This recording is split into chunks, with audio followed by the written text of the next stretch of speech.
Dia pernah mencelupkan kepalanya ke dalam pakaian kamar mandi, bertanyakan masih adakah selain sesak yang dia rasa ketika melihat terkikisnya kehidupan manusia yang teramat dia cintai. Dia pernah menelan belasan tidur menguji apakah rasanya akan sama seperti saat dia melihat rumahnya harus musnah.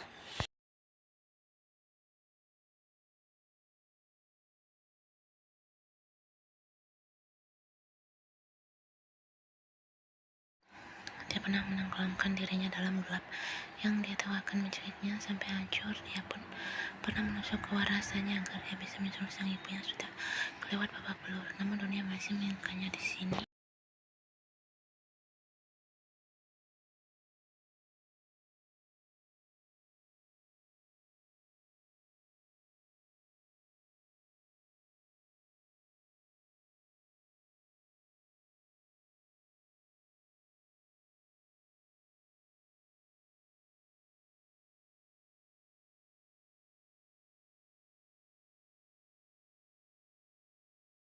Menatap pantulan dirinya di depan permukaan kaca tinggi yang berada di kamarnya, Leyen kemudian kembali bertanya pada dirinya sendiri, apa benar wanita yang tampak menyedihkan di hadapannya ini adalah sasaran dari takdir brengsek semesta?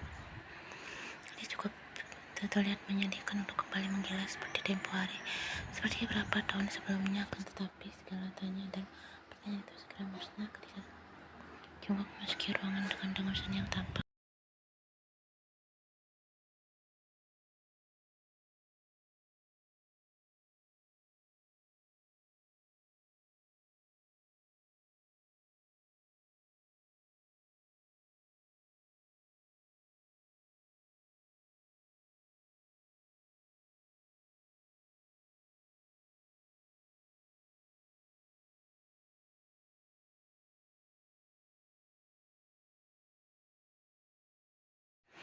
Ia telah menyiapkan gaun apa saja yang akan dia coba dan meletakkannya di atas permukaan ranjangnya. Sebenarnya ia cukup puas dengan gaun hitam yang tengah menempel pada tubuhnya, namun tak ada salahnya jika dia mencoba gaun merah yang tampak sangat menggoda matanya ini. Memang benar, selain mudah lapar oleh perutnya, Leyen juga tipikal orang yang akan mudah lapar oleh matanya.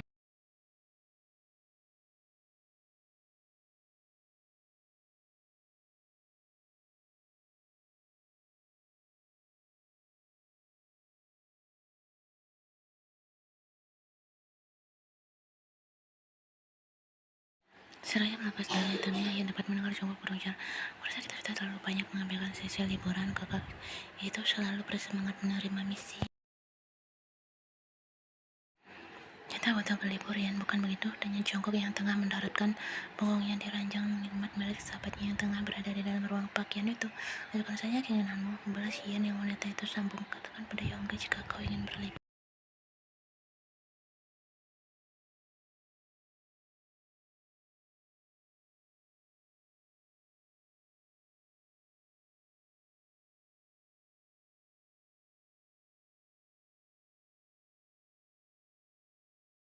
Keluar dari ruang pakaiannya dengan gaun merah yang sepertinya mampu mencuri hatinya secara gila-gilaan, Yan kemudian menanggapi kalimat Jungkook dengan berbalik. "Aku juga tak menyukainya, namun aku sangat menyukai uang. Jadi jika ingin terus bersama uang, artinya aku harus bekerja, walau aku tak menyukai pekerjaan itu."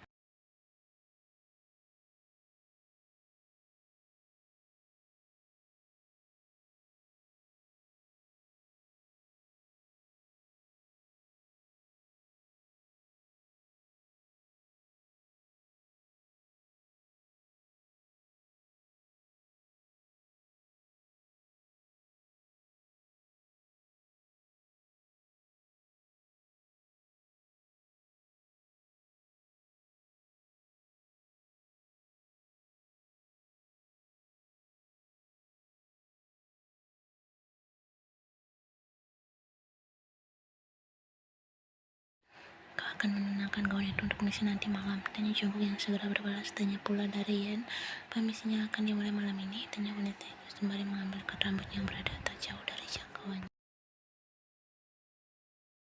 Yen memutuskan untuk mengikat rambutnya tinggi-tinggi. Dia pernah atau mungkin masih berpikir bahwa dengan mengikat rambutnya tinggi-tinggi akan turut membuat segala beban di kepalanya terangkat tinggi sehingga tidak memberatkan kepalanya seperti kali sebelumnya.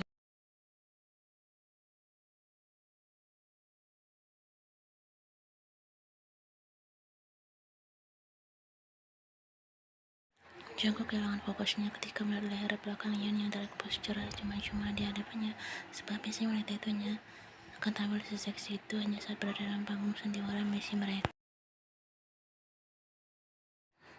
Ya, misinya dimulai malam ini. Jawab pria itu yang terpenggal berkat kekagumannya atas apa yang tengah dia lihat, kalian dan gaun seksi berwarna merah.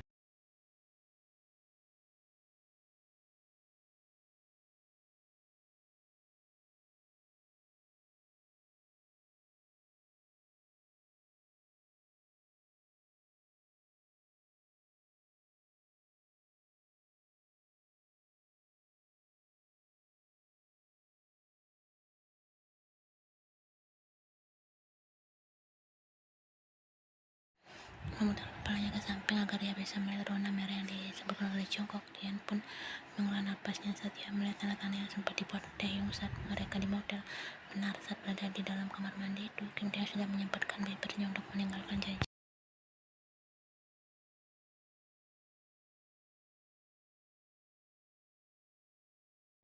Padahal pada kali sebelumnya mereka Taehyung tidak pernah meninggalkan tanda ini berbahaya dan keduanya paham betul pasal itu. Namun entah mengapa kali ini Taehyung bisa melanggar aturan yang telah lama mereka sepakati.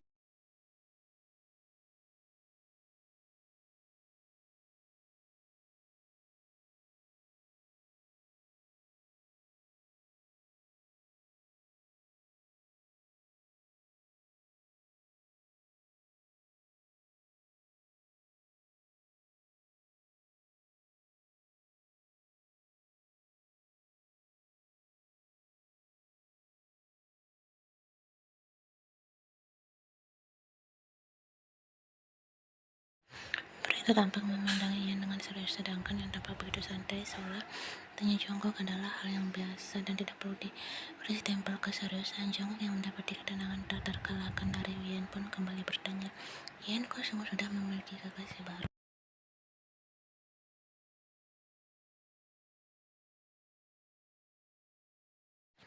Bukan kekasih, hanya seorang yang ingin menemaniku dan selalu menghiburku, balas Ian dengan ragu. Siapa? Kenapa bercepat? Cerita Jungkook yang pria itu dengan kalimat bernada penuh kekecewaan. Padahal aku sangat mendukungmu dengan Jimin.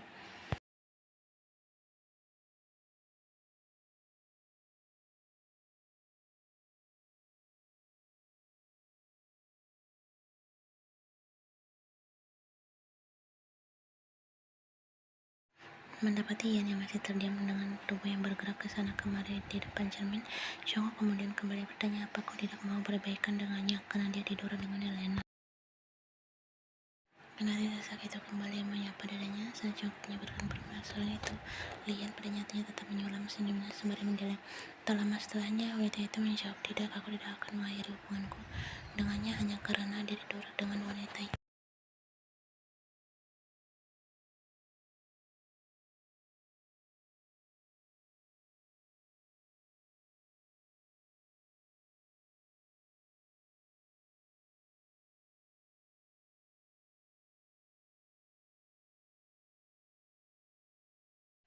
Berhadapan dengan cermin yang kemudian membuat keduanya bertukar tatap, Ian lantas menjawab dengan kesungguhannya, karena aku ingin membebaskannya. Fase paling brengsek dalam mencintai seseorang adalah melepas agar ia tidak terluka oleh garis takdir yang engkau miliki. Aku jauh dari kata baik-baik untuknya dan aku berpikir bahwa di luar sana ada cinta yang siap mencintainya dengan cinta-cinta yang lebih mencinta daripada cinta.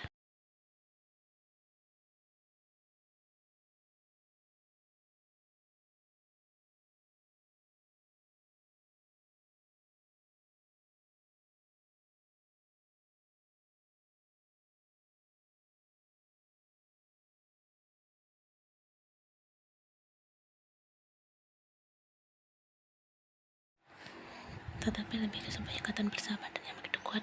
Namun ketika pintu kamar Ian terbuka dan menampakkan sosok Taehyung, Jungkook dengan tiba-tiba berujar untuk keluar kota, sedang mencari-cari alasan yang bisa diterima dengan baik untuk sebuah perpisahan.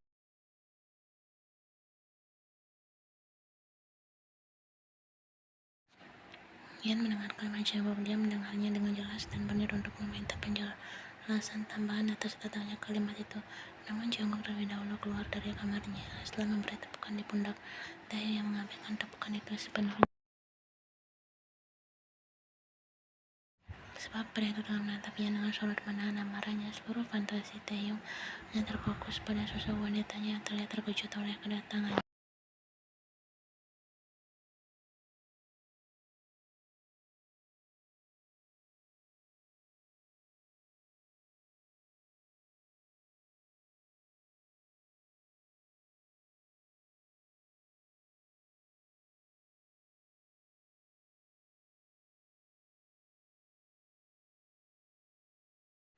Tampil maksimal untuk pria lain bagus sekali, balas Taeyong yang sudah berada di belakang Yen. Aku harus mengganti cat kukuku, jangan mengganggu, seru Yen saat lengan Taeyong tiba-tiba melingkar di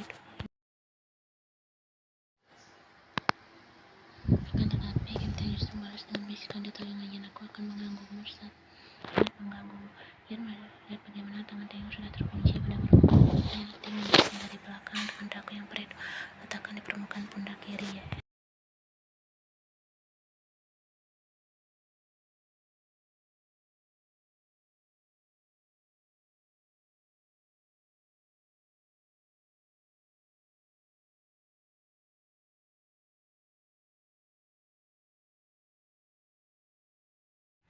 Entah bagaimana biasa, Yan tiba-tiba merasakan kekesalan yang luar biasa saat dia mengingat kejadian di motel itu, dan yang paling parah adalah dia mengakui bahwa dia memang kesal. Yan tidak lagi menyangkal tiap rasa yang dia rasakan ketika Taeyong bercengkrama dengan yang lain.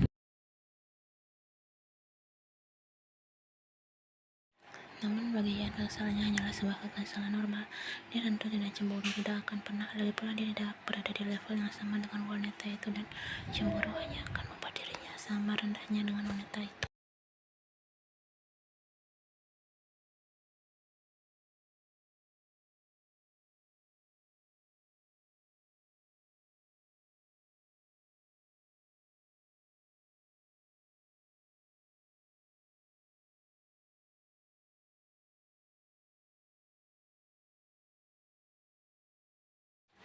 Kau bukan milikmu, balas Yan yang dia imbuh. Lepaskan, jangan menempel seperti lintah. Aku sudah berkata bahwa aku akan mengganggumu, balas Taeyong yang melepas tangan kirinya dan hanya menekan pinggangnya.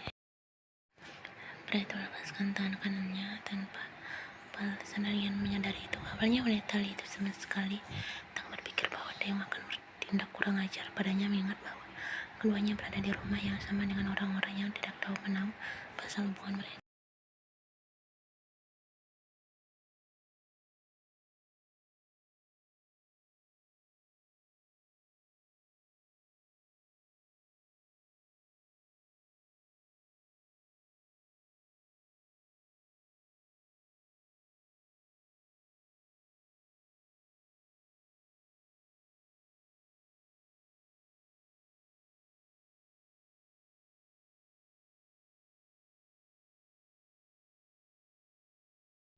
Panggil Taeyong dengan jemari masih bekerja di bawah sana.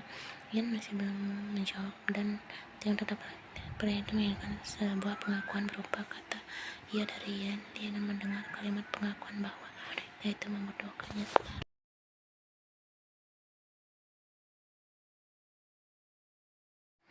Akan tapi keinginan Taeyong harus dinyatakan belak-belak manakala pintu ruangan ini diketuk secara brutal oleh suara yang Taeyong tahu siapa. Itu pasti Liang yang menolak permintaannya untuk membatalkan misi ini beberapa saat yang lalu.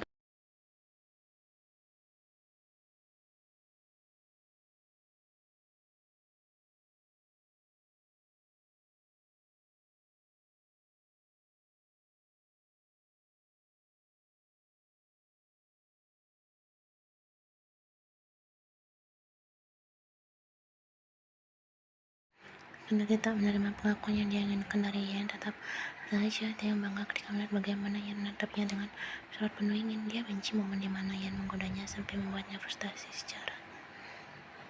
Tetapi kini dia tahu betapa melihat Yan yang sedang berada dalam peran yang biasa dia mainkan sebagai pihak yang kalah dan harus menikmati rasa frustasi itu. Ingin cariku ya? Tanya Taeyong yang dia impikan nanti malam saja setelah kau melaksanakan misi yang kau inginkan itu.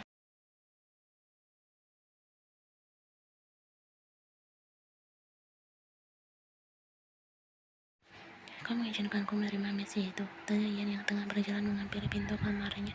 Saat sebelum Yan membuka pintu kamarnya ini, dengan jelas dia mendengar Taeyong menjawab pertanyaannya dengan nada bicara yang penuh tenang.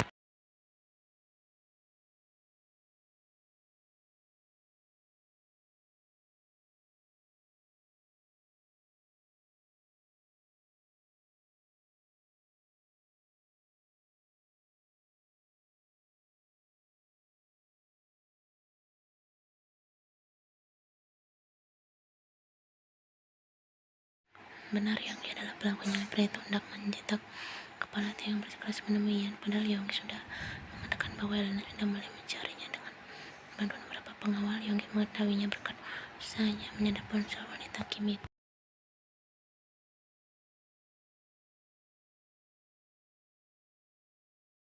Oleh karena itu, dengan kognitif yang dia padukan dengan gelas berwarna senada, Yan menggoyangkan gelas berisi minuman alkoholnya seorang diri. Dia tahu Jimin dan Jungkook mengawasinya dari jauh. Dia tahu dia aman. Karena itulah Yan pikirkan adalah Taeyong bukan misi mereka.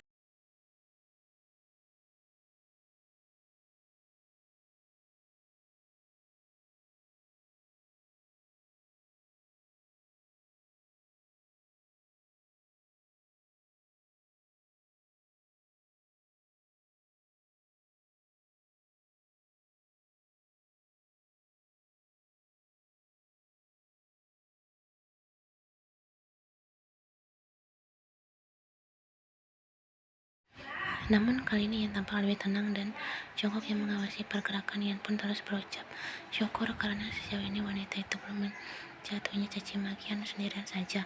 Dan seorang pria yang tiba-tiba mendudukkan dirinya tepat di samping Yan yang segera tersadar dari lamunannya.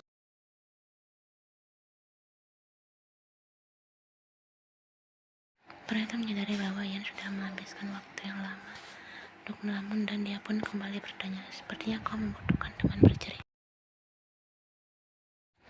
Kenapa gadis manis ini bisa terlihat murung? Tanya pria yang sudah bisa Yan deteksi sebagai targetnya malam ini.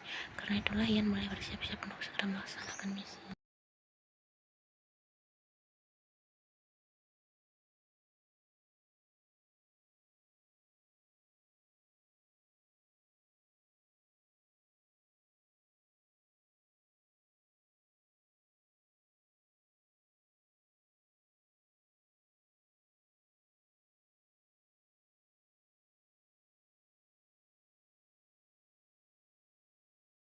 Dia hanya perlu menyeret pria itu ke mobil yang berisi Taeyong yang malam ini berperan sebagai seorang sopir, atau jika dia beruntung, Jungkook akan mencegatnya dan mengurus pria itu seorang diri.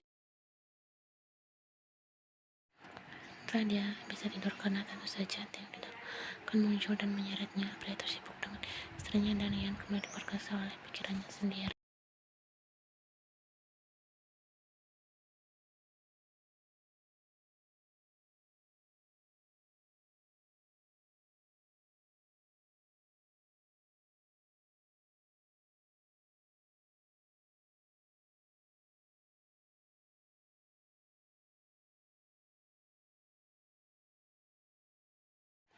Bantu apa memangnya? Tanya Yan yang masih mempertahankan senyum polosnya.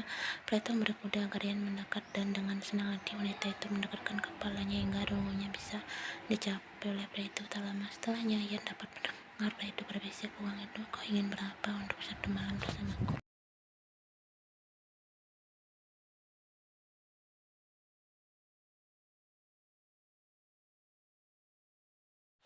Aku bisa berapa saja, jawabnya dengan wanita yang menyorot sedih.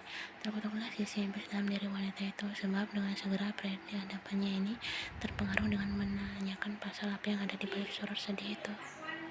Dengan cemara yang mengusap permukaan pipi Yan, pria itu pun bertanya, kau kenapa?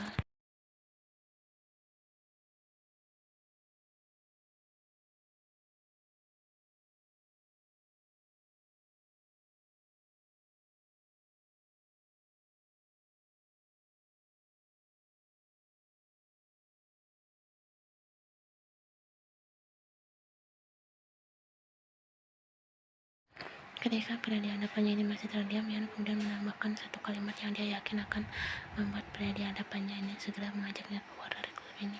Benar, itu bukan video, tapi aku tetap saja ketakutan.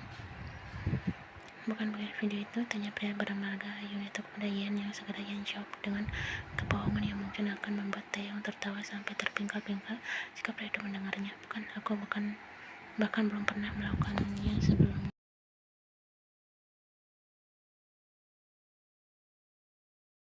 Ini bukan kali pertamanya menjadi pemancing dalam misi mereka seperti kali ini. Karena itulah Yan memiliki kepekaan yang tinggi atas keberlangsungan misi ini. Contohnya adalah apa yang terjadi saat ini.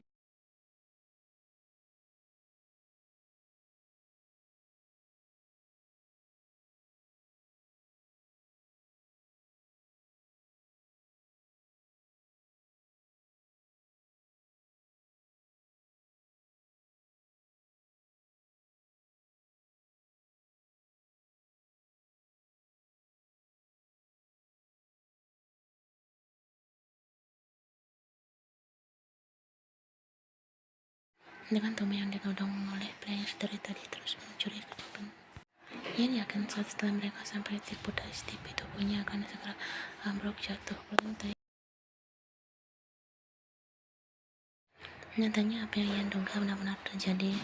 Setelah satu pukulan yang diberikan oleh Chong pada pelipis sekaligus serang pria bernaga Yun ini, harus turun secara berbeda ketika Ian hendak menyuarakan protes yang kuat.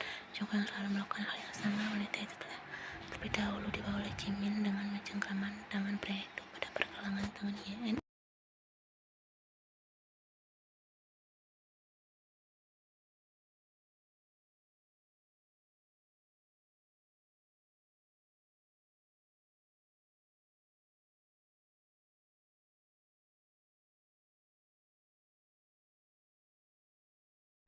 Kepergian Yongkok dengan mobil pria yang mendapati Jimin membawanya ke dalam mobil yang ternyata dikendarai Jimin seorang diri. Setelah pintu mobilnya tertutup dan Ian sudah duduk dengan nyaman, Jimin lantas menjalankan mobil itu menuju rumah mereka.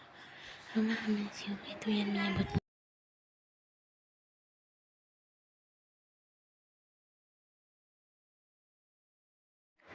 Tanda percakapan yang terjalin di antara mereka dan Ian yang merasakan kecanggungan itu pun hanya bisa terus diam sembari mengambil kaca dari atas yang dia bawa. Menatap pantulan wajahnya di benda itu, Ian kemudian bergumam, sepertinya lipstikku terhapus banyak.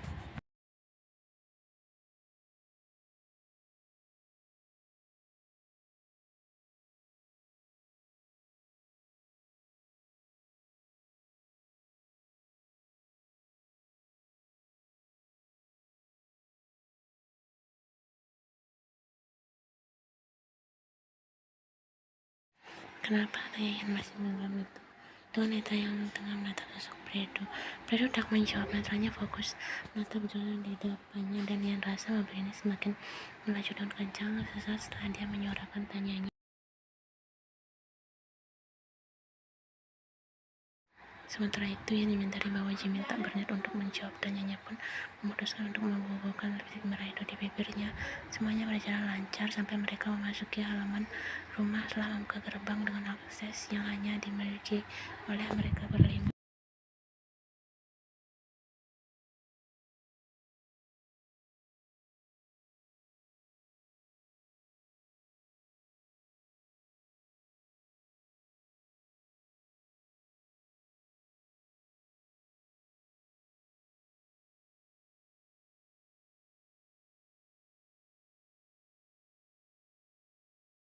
Awalnya Ian pikir dia meninggalkan sesuatu di dalam mobil pria itu, akan tetapi berdepatan dengan terbukanya pintu utama di mana Taeyong berada, Ian mendapati Jimin tubuhnya hingga keduanya menempel. Tak hanya sampai di sana dan begitu pria itu membawa Ian ke dalam sebuah dengan tuntutan dengan Ian yang terimpit antara mobil dan tubuh Jimin.